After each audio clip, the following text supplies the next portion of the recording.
Okay guys, so in this video I'm going to show you how to pin an element basically, or rather two strategies for doing this. Now there are selectors coming out that will do things such, well, basically you can go and look up the sticky positioning, but it's not supported just yet, so I'll show you the way that I do element pinning and the pros and the cons with the two approaches.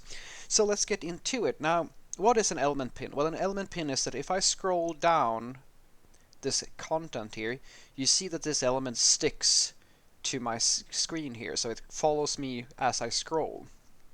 Now, the two ways that I use in order to achieve this, first and foremost, can be done with pure CSS, and the other one is using a little bit of JavaScript. So let's look at these two examples. So the way this element is, the layout is basically this. The body has display flex, and basically just an alignment of the items. That's it, so that they align next to each other. And then there's this main area where that holds all of the content, which is just a bunch of paragraphs with some lorem ipsums in them. And then there's this aside here. So let's talk about this aside here.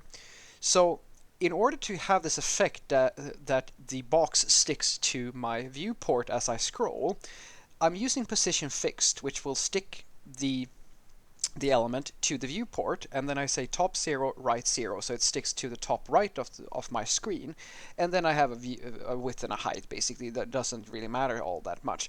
And the reason why this is working is because I have this wrapped in an aside, and the aside is the thing that has the flex property. If I remove this, you see that my content now flows out and takes up the full screen width. So the trick here is that you have a container that maintains the position, the visual, or rather the physical position for you, while the containing element is the thing that is position fixed, that follows you around.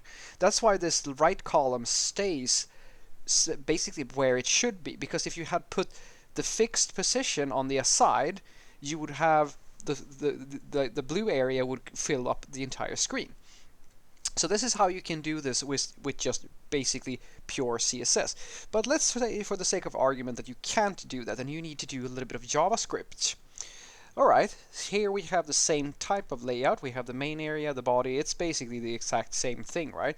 And if I scroll now, you see there's a little bit of stutter here because it's not as smooth. Because what we're doing here is that we're using the aside here, and what we're doing is that we're simply saying that, hey, translate 3D, or rather we're using the transform property in order to move on our y-axis. So basically, if we take a look at the code here, what's happening here is that we have a scroll event, and then we request an animation frame, and then we grab basically how much we have scrolled by, and then we simply create a transform property, and then we set the aside styling. Now this is not perfectly optimized. There's things that you could do to kind of improve this. So if you can, stick with the CSS solutions. There are situations where you want to do this in with JavaScript, but favor the CSS one if you can, because it's going to, as you see, it's much smoother and much more performant.